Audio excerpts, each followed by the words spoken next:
माणसाच्या एका गटात काही जोडपी आहेत, उरलेले लोक एकटेच आहेत. यापैकी विवाहित लोकांची संख्या 60% आहे आणि पुरुषांची संख्या 54% आहे. तर या गटात एकट्या स्त्रियांची संख्या किती टक्के आहे? Question mark.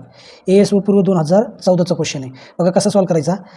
60% काय आहेत ह्याच्यामध्ये विवाहित आहेत, म्हणजे 100% आहेत ना, त्याच्यापैकी काय आहेत रे 60%. आता बघा इथे 100 नाही का संख्या मांडली, 60% काय आहेत विवाहित आहेत, बरोबर, हे विवाहित.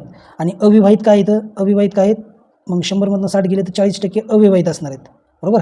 बरं, आता पुढली कंडिशन, याच्यामध्ये 2 कंडिशन आहेत. कशात बघा, पहिली कंडिशन 100 मानून 60% विवाहित, अविवाहित 40% झालं आणि पुरुषांची संख्या 54% आहे बघा. त्याच्यामध्ये 54%, आणखी एक 100 माना, त्याच्यामध्ये 2 विभाजन करा, त्याच्यामध्ये 54% नाही का पुरुष आहेत. बघा पुरुष काय आहेत रे 54% आहेत. तर मग कोण सांगते मला स्त्रिया किती असणार आहेत? 100मधनं 54 जर गेले 46% काय असतील रे स्त्रिया असणार आहेत. इथपर्यंत क्लिअर झालं. आता पहिल्या 100कडे या.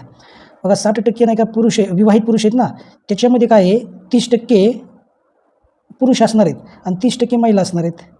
एवढं तर कन्फर्म झालं. यांचं लग्न म्हणजे विवाहित आहे ते 60%, 30% नाही का पुरुष असणार आहेत, 30% महिला असणार आहेत. तर आपल्याला एकट्या स्त्रियांचं विचारलं आहे. मग एकूण स्त्रिया काय आहेत रे 46 आहेत, 46% आणि विवाहित किती तर 30%. म्हणजे 46मधनं आपण 30% जर म्हणजे 30 जर वजा केलं, जी वजाबाकी येणार आहे ती आपला आन्सर असणार आहे. किती रे 46मधून 30 जर गेले तर 16% काय असणार आहेत, एकट्या स्त्रिया असणार आहेत. ऑप्शन क्रमांक काय असेल रे, ऑप्शन क्रमांक 1 असणार आहे.